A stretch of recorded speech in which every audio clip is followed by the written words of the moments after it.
A crust of bread should have meant nothing. Yet in that dim barrack hall in Louisiana, a young German woman froze at the sight of a warm white loaf set casually on the table. To her, raised in a homeland where children gnawed on turnips and women stretched scraps of rye into bitter substitutes, the bread seemed like an impossible luxury. Her name was Clara Weiss, 24 years old, once a clerk in a Berlin ministry. From childhood, she had been taught that Americans were decadent, soft, unable to endure without their endless comforts. Germany, she was told, would triumph through sacrifice, discipline, and spirit.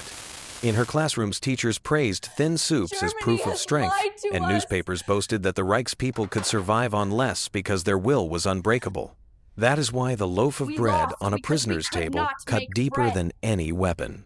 It was not meant as a message, yet it struck like one.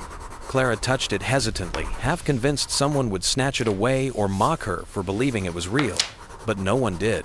The bread was hers, as if such abundance were ordinary, as if even captives deserved to be fed with dignity. In that moment, the story she had been told since girlhood began to splinter. How could her nation claim superiority when the enemy wasted what her people called sacrifice? Clara's fingers trembled as she broke the crust. For the first time, she wondered whether the war was already lost, not on the battlefield, but in the kitchens, the factories, the farms. Could a simple loaf of bread reveal the truth that no speech or banner could hide, and if so, what else was waiting to shatter everything she thought she knew? The crust of bread in the American camp still lingered in Clara's mind, warm and unreal, like something stolen from a dream. As she sat on the narrow cot, the scent of yeast and flour pulling at her memory, she could not help but travel back to the streets of Berlin, where hunger walked like a shadow. She remembered the queues outside bakeries that stretched for blocks, women clutching ration cards that promised so much but delivered so little. In her neighborhood, the air was heavy with the smell of boiled turnips, the only staple left when potatoes vanished and meat became nothing more than a memory. Children scavenged in alleys for scraps, their limbs thin, their eyes too large for their faces. Mothers watered down milk until it was gray, then called it soup. Even soap, once a small certainty of life, had disappeared, replaced by harsh powders that cracked the skin and left no scent except defeat. Clara had learned early to quiet her stomach. She was told hunger was a virtue, that every skipped meal was a weapon, every empty plate a contribution to the Reich's inevitable victory. At 24, she believed it the way a child believes in bedtime stories, not because it made sense, but because it was repeated endlessly. Posters in the streets showed German women strong and proud, smiling as they lifted buckets of water or carried baskets of vegetables without complaint. Radios spoke with certainty the Americans were too weak to endure such sacrifice, too spoiled to fight when comfort was stripped away. America, they said, was a land of excess, a nation where people had grown soft from their own plenty. Germany, in contrast, was forged in struggle, hardened by scarcity, prepared to triumph because of its willingness to suffer. She remembered sitting at her desk in the ministry office copying reports about food distribution, her stomach cramping with emptiness, while superiors reminded them that the Führer himself endured the same shortages. They told stories of soldiers marching on half rations with unshakable resolve, of mothers boiling cabbage, 3 ways to feed their families, and calling it patriotism. Clara wanted to believe these sacrifices gave her life, meaning that they wove her hunger into the fabric of a greater destiny. Each day, without butter, without meat, without soap, was not failure, they said, but proof of German strength. And so she wrapped her empty belly in pride, convinced it was armor. But pride had a taste bitter and dry, and Clara could never quite swallow it fully. She saw her younger brother, only 12, trying to concentrate on schoolwork while his hands trembled from lack of food. She saw her neighbor's baby, its ribs like tiny prison bars, crying until the sound broke into silence because there was nothing left to give. She saw women scrubbing laundry with ash, their knuckles raw and bleeding, their hair dulled to the color of dust. And still the propaganda thundered louder, Americans will collapse. Americans cannot fight without butter, without milk, without sweets. Germany will prevail because Germans know how to endure. Clara whispered these words to herself like prayers when she went to bed hungry. She wanted them to be true. She needed them to be true. Otherwise, the gnawing in her stomach and the hollowness in her chest meant nothing. Otherwise, the sacrifices were not strength, but loss.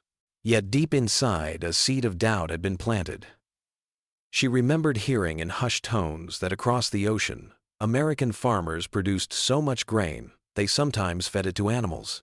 She remembered the flicker in her mother's eyes when ration coupons ran thin and she muttered almost to herself, "If they are so weak, how do they have so much?" It was the kind of question no one dared to say aloud, but it lived in the air, heavier than smoke. Now in the camp with that loaf of bread still warm in her hands, those buried doubts clawed to the surface. How could the enemy give their prisoners more than her own country gave its citizens? How could the nation she was told was decadent treat bread as ordinary? While in Berlin, children cried for a crust, the lessons drilled into her since. Childhood wavered fragile as thin glass. The Reich had promised her that endurance was power, that scarcity was proof of superiority. But as Clara broke the crust and tasted softness her tongue had not known in years, she felt the glass shatter. Her chest ached with more than hunger now. It was grief for the life she had lived, believing lies, grief for her family, still starving back home, grief for a nation that had wrapped emptiness in banners and called it glory. And yet, mingled with the grief was something sharper, something more dangerous, the first flicker of realization. If the Americans were not weak, if their abundance was not a flaw but a strength, then everything she had been told about sacrifice, about superiority, about destiny, was nothing more than smoke. That thought frightened her more than any guard, more than captivity itself. Because if bread could topple belief, what else waited to undo her world? What other truths had been hidden? What other lies swallowed whole? Clara sat still, the crust crumbling in her lap, her throat tight with the weight of a question she could not yet form. Could it be that Germany was not losing because it was too noble, but because it had nothing left to give? And if so, what would it mean for the millions still waiting back home, clutching their ration cards in the ruins? Clara had thought she had already endured the greatest shocks of her life. The hunger, the endless propaganda, the grief of watching her homeland crumble in fire and ruin. But nothing prepared her for the first steps inside the American camp. The bus rattled to a stop, dust curling in the evening air, and she expected rows of barbed wire and mud huts, perhaps a cold barn with straw for bedding.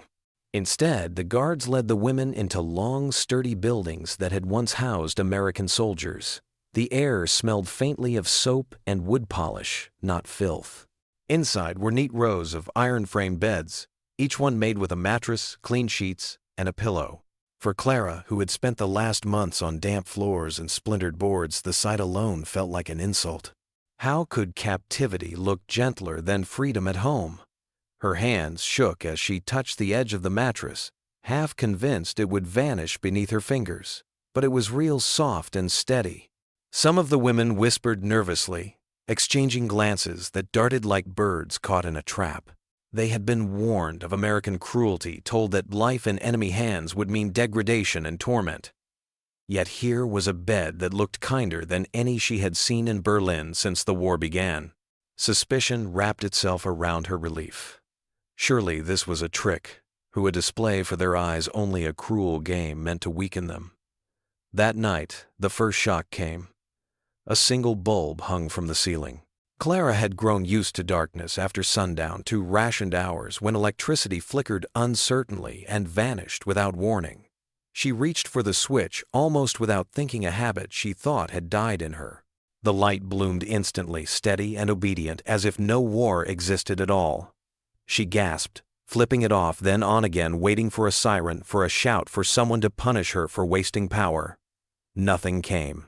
She flicked it again, her breath catching in her throat. Again and again she pressed the switch until her bunkmate touched her arm with trembling fingers, whispering, "Stop, they'll see you." But the guard at the door barely glanced their way. For the Americans, light was not a privilege. It was simply there. The next morning, they were marched to the washroom. Clara braced for basins of cold water, for the scratch of sand or ash against her skin. the familiar ache of trying to feel clean without soap. Instead, steam rose into the air, thick and comforting, and porcelain sinks lined the walls. She saw a woman ahead of her twist a handle and yelp softly as hot water poured out in a steady stream. The sound echoed through the room, disbelief shaping itself into laughter and then into tears. Clara stepped forward, cautiously touched the metal, and turned it. The warmth rolled over her hands, over skin that had long forgotten such luxury. She stared, unable to breathe, as if the water itself were an illusion waiting to vanish. On the shelf above the sinks lay small bars wrapped in paper.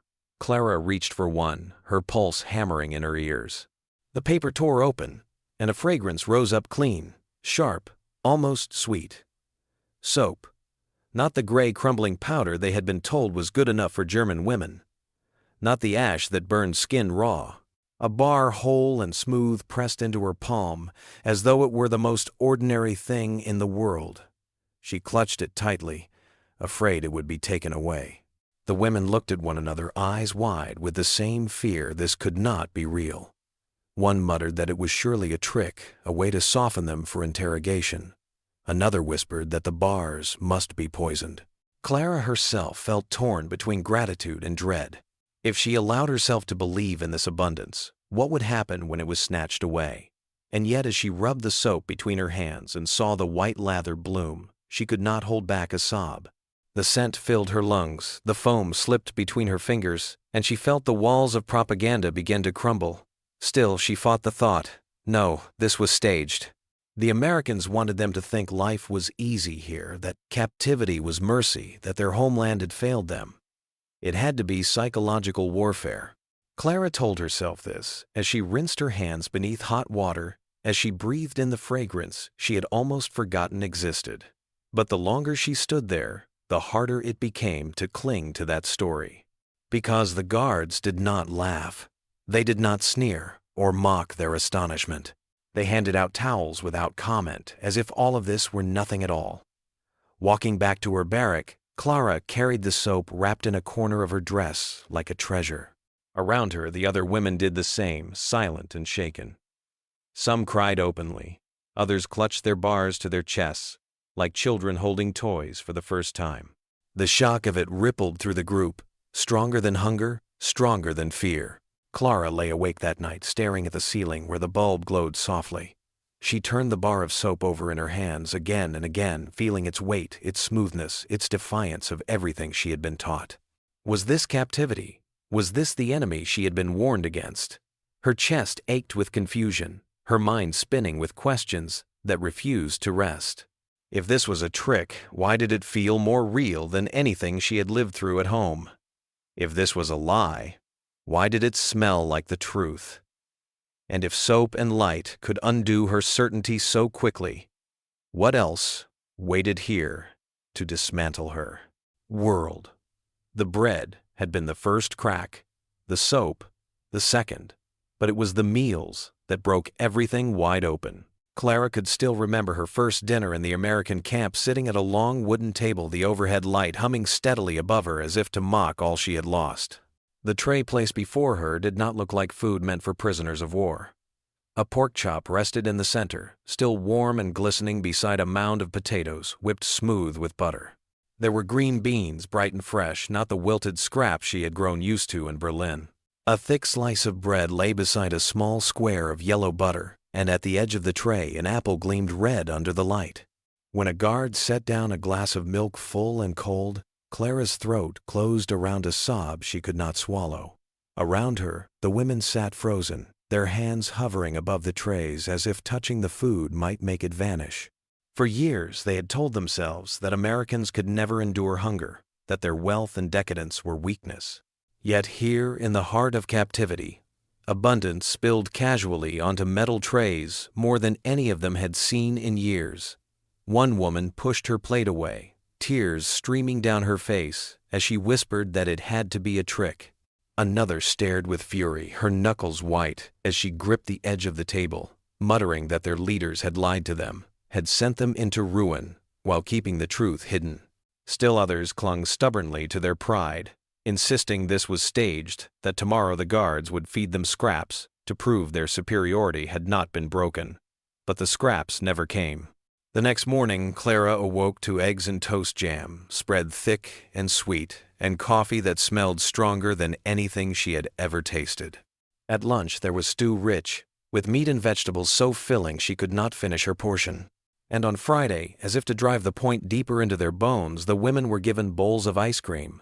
Ice cream, the sort of indulgence Clara had once associated with childhood summers long before war had devoured even the memory of such things.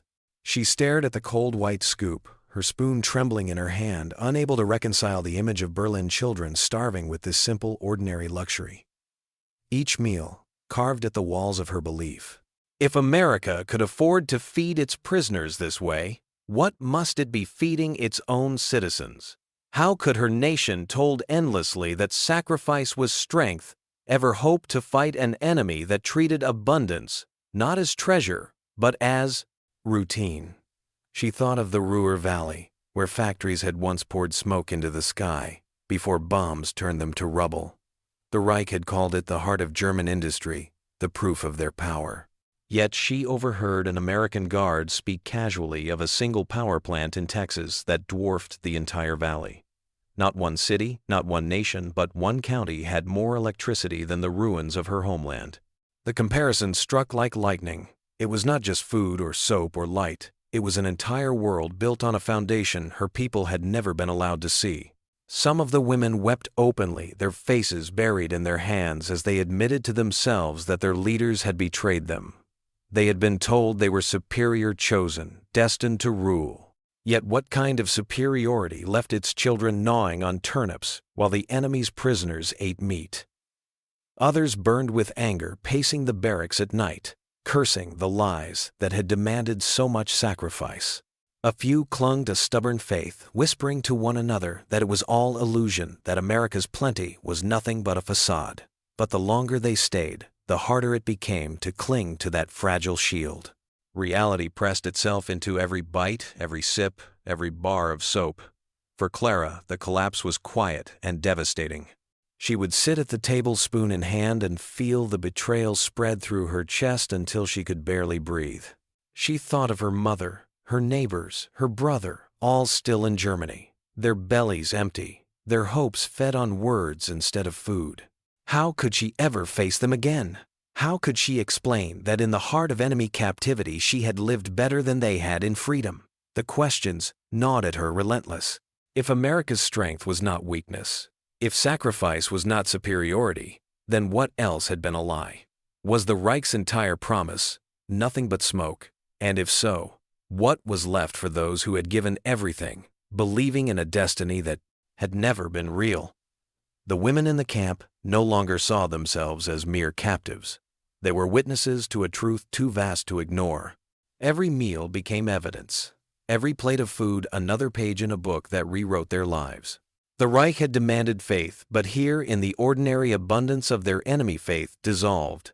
What remained was the raw, undeniable reality that Germany had not lost because it lacked spirit, but because it could not feed its people, could not light their homes, could not match the power of a world it had dismissed as soft. Clara swallowed her ice cream slowly, the cold spreading across her tongue like a cruel revelation. Tears welled in her eyes, not from joy, not from gratitude, but from the unbearable truth that everything she had believed had crumbled into dust. For the first time, she dared to ask the question she had never allowed herself before. But had the war been lost from the beginning?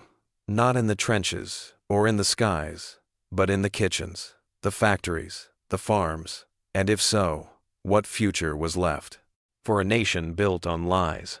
The bread, the soap, the meals, each had chipped away at the walls of belief until only rubble remained. Yet what followed was stranger still. Once the tears dried and the anger quieted, something new began to grow inside the barracks. Clara noticed it first in the silences after meals when the women no longer spoke only of home or despair, but of what they had seen around them. How had the food arrived so effortlessly, steaming hot at the same hour every day? How did the lights never flicker, even at midnight? Why were the guards' uniforms always clean, their boots polished, their clinics stocked with medicine as end? though war itself could not touch them. Questions hung in the air like smoke, and slowly they began to gather answers. It started with scraps of conversation, then scribbled notes on the back of envelopes or torn bits of paper. A nurse from Hamburg explained how she had seen American orderlies wash their hands before treating wounds, always with soap and hot water, never with the ragged cloths German hospitals had been reduced to. A former schoolteacher pointed out the systematic way supplies were distributed, every crate, labeled, every tool accounted for. She whispered in awe that efficiency itself seemed to be their invisible weapon. Soon a small circle of women formed in the evenings, huddled together under the barracks' dim bulb, comparing observations as if they were students preparing for an examination. They laughed at themselves at first, calling it their bread school, because it had all begun with a loaf that shattered their illusions. The name stuck, and with it came a sense of purpose.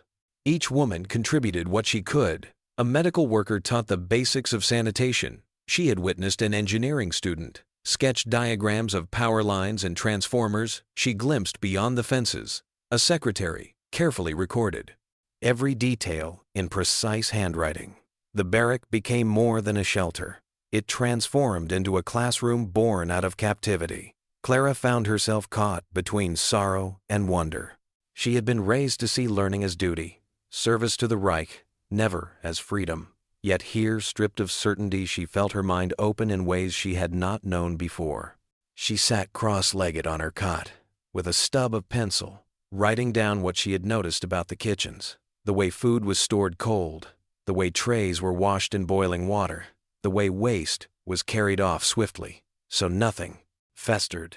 These details seemed trivial, but together they painted a picture of a society that ran on order and abundance rather than sacrifice and slogans. At night, the women debated fiercely, sometimes with laughter, sometimes with tears. One argued that America's strength came from machines, another insisted it came from democracy, another whispered it was simply luck. But beneath their disagreements lay a shared recognition they were no longer merely prisoners of war. They had become unwilling pupils in a school they had never asked to enter, yet one that might change everything they thought they knew about the world. The more they studied, the more their pride gave way to resolve. A young engineering student named Greta, barely 20, declared that if she ever returned home, she would devote herself to rebuilding power plants, so no German child would ever shiver in the dark again. A nurse named Ilse began sketching lesson plans for teaching hygiene to mothers, believing that the war's true lesson was not in battlefields, but in clinics and kitchens. Clara herself, once a clerk, began to imagine writing textbooks filled not with propaganda, but with practical truths. How to ration without starving, how to keep lights burning, how to build systems that endured. The Americans noticed the change but did not interfere. Some guards even encouraged it, slipping extra scraps of paper or answering questions when asked. One soldier laughed kindly when he saw a group of women tracing diagrams of a Jeep engine and said, "You'll run our factories better than we do one day." They blushed, but his words lingered, turning into fuel for their quiet determination. Clara felt a strange mixture of guilt and hope. Guilt because she was learning while her family still struggled back home. Hope because perhaps these lessons could mean something greater than her own survival. She often lay awake clutching her notes, her heart aching with the knowledge that Germany's children deserved more than hunger, that her nation's future depended not on slogans of sacrifice, but on systems of abundance. The bread school grew each week. Its lessons passed from bunk to bunk until even the most skeptical began to join. What had begun in shock and disbelief slowly transformed into preparation. Captivity had given them an unexpected gift: time to see, time to question, time to learn. And so, in the quiet hum of the barracks, among the scent of soap and the glow of steady light, a group of broken women began piecing together visions of a different Germany, one not built on lies and scarcity, but on the ordinary dignity they had once been denied. Clara knew the war was ending, though she did not yet know how or when she would return home. But she also knew that when she did, she would not go back as the same woman who had been captured. She would return as a student of defeat, carrying lessons that had come not from classrooms or ministries, but from the shocking abundance of her enemy. And in that truth lay both her sorrow and her hope. The nights grew heavier in the camp as whispers traveled faster than the wind. At first, they came in fragments, rumors carried by guards, scraps of newspapers smuggled into the barracks, words overheard in broken German. But soon the truth became impossible to deny. Germany was collapsing. Cities had been reduced to rubble. Berlin was no longer a proud capital, but a graveyard of bricks and smoke. Families wandered streets where once there had been homes, searching not for loved ones, but for scraps of bread. Clara listened in silence as the news was repeated, her heart tightening with every detail. She thought of her mother, of her younger brother's hollow face, of neighbors who had already been starving when she was captured. What must it be like now, with bombs tearing the last shelters apart and rations shrinking to nothing? The guilt pressed against her chest like a stone she could not lift. For in this camp, she ate, she washed, she slept on a bed with sheets. She lived not as she might have in Berlin, but better. The cruel irony cut deep. As a prisoner, she was healthier than she had ever been free. At night, she lay awake, staring at the ceiling bulb that never flickered her mind, pulled in two directions. Gratitude for the food on her plate, for the soap in her hands, for the lessons of abundance that seemed to whisper of another way to live. And shame bitter and suffocating, because her family had none of it. Each bite of pork or spoonful of butter felt like betrayal. Each moment of comfort was heavy with the weight of those who had nothing. The barracks became a place of divided hearts. Some women broke down under the burden of guilt. They pushed away their trays, unable to swallow, muttering that it was wrong to eat, while their children starved. Others clung to anger, railing at the lies they had been fed, shouting that the Reich had robbed them not only of food, but of dignity, of truth itself. And yet there were also those who began to see a strange, fragile thread of hope hidden within their captivity. If America could feed even its prisoners with abundance, if soap and light and bread were considered ordinary, then perhaps Germany's defeat was not the end, but the only way forward. Defeat had stripped them bare, but in its ashes might lie the chance to rebuild on something real. One evening, as the women gathered in their bread school, a young prisoner named Marta stood and spoke, her voice trembling but firm. She had been a teacher before the war, her hands once accustomed to chalk and ink rather than ration cards. "We did not lose because our soldiers lacked courage," she said quietly, eyes scanning the room. "We lost because our country could not bake enough bread. We could not light our homes, heal our sick, feed our children. We called hunger strength, but hunger is not strength. Hunger is defeat." Her words fell like stones into a still pond rippling through every heart. Some wept openly. Others sat stiff and silent, unable to face the truth. But all of them knew deep down that she was right. Clara felt the words strike her like a blade. She remembered her brother's shaking hands, her mother's weary eyes, the endless lines outside bakeries that sold only shadows of food. Hunger had been their constant companion, dressed up in speeches and flags, but it had never made them stronger. It had only hollowed them out.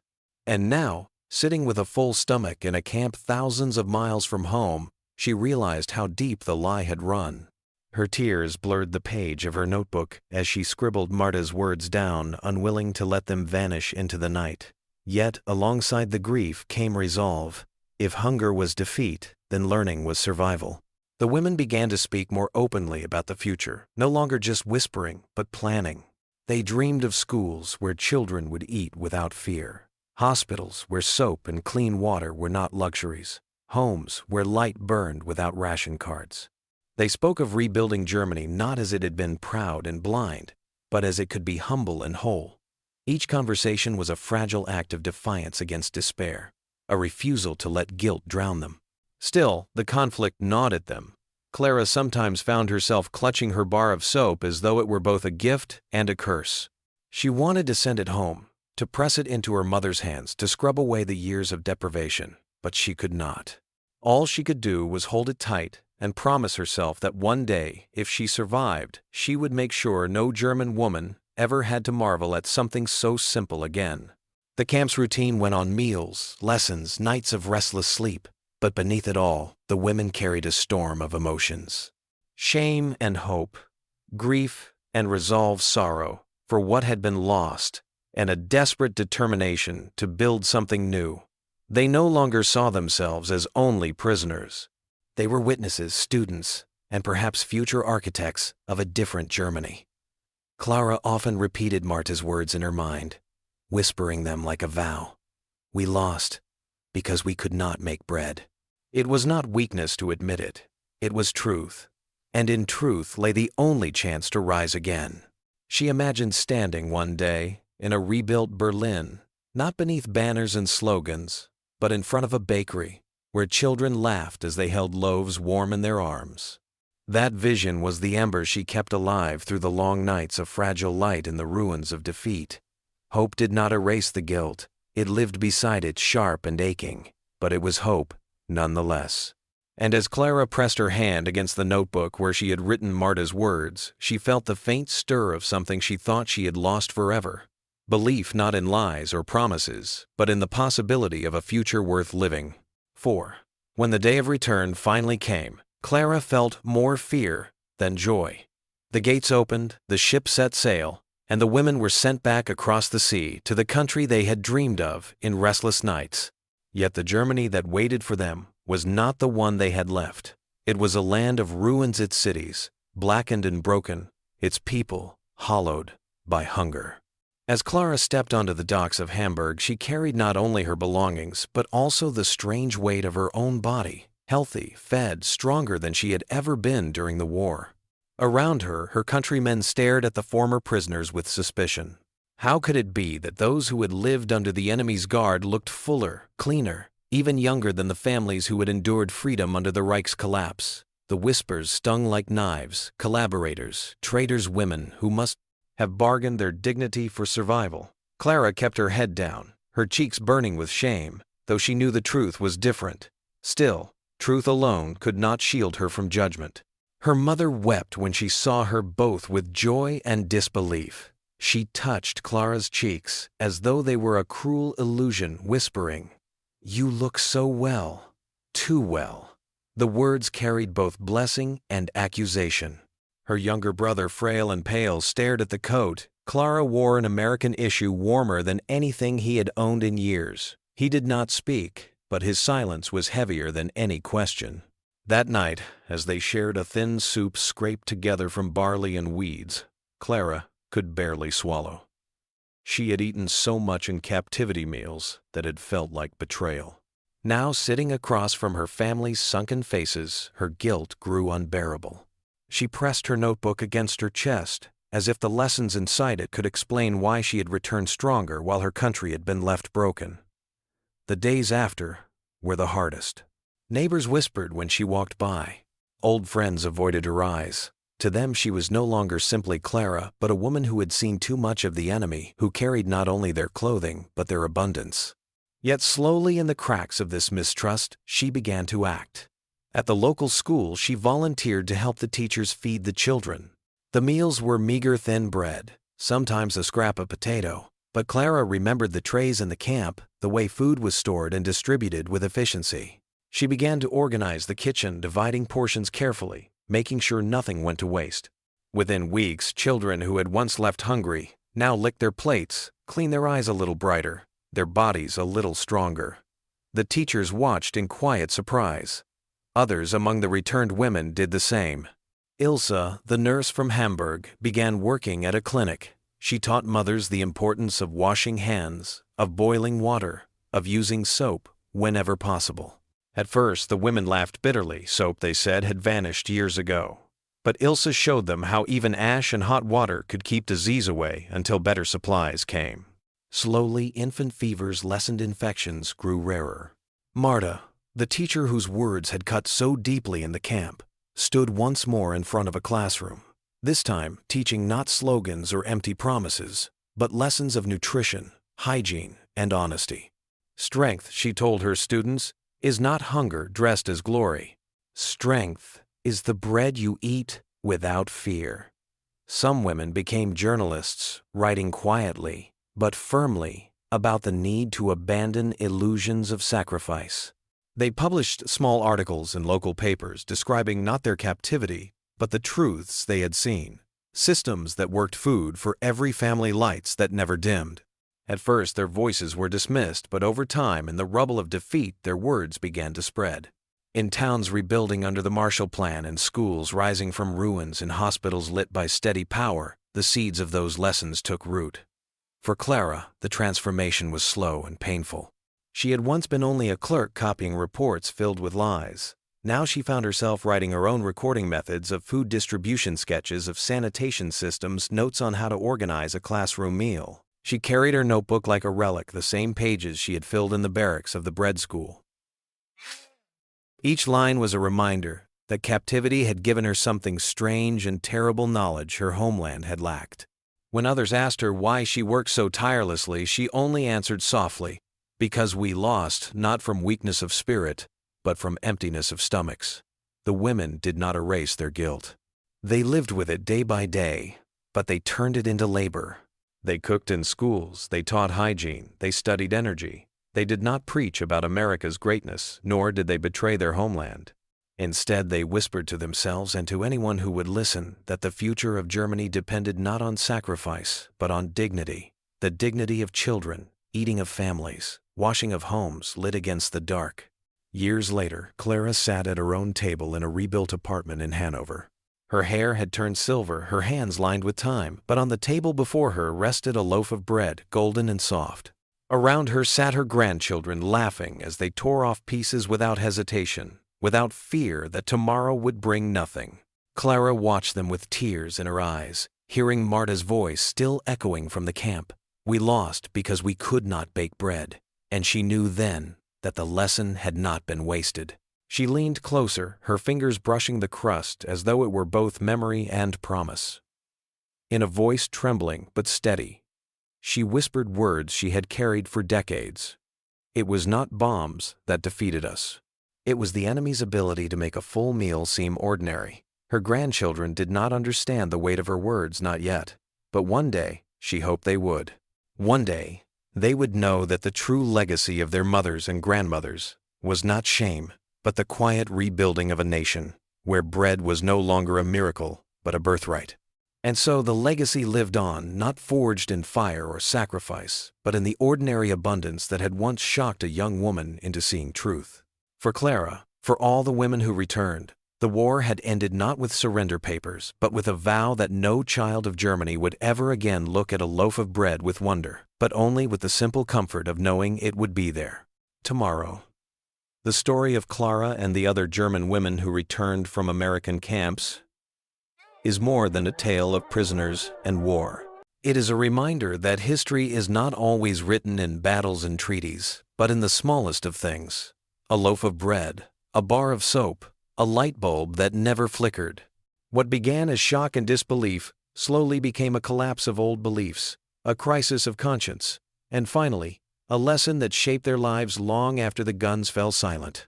They returned to ruins carrying a strange inheritance knowledge that true strength lies not in empty sacrifice, but in the power to make ordinary abundance possible. Bread on every table, soap in every home, lights in every room. These were the quiet weapons that proved stronger than bombs. Think about it for a moment. How many wars are truly decided, not by the bravery of soldiers, but by the unseen systems that keep families fed and children alive? Clara's story forces us to ask, what would you have believed if everything you were taught collapsed in front of you?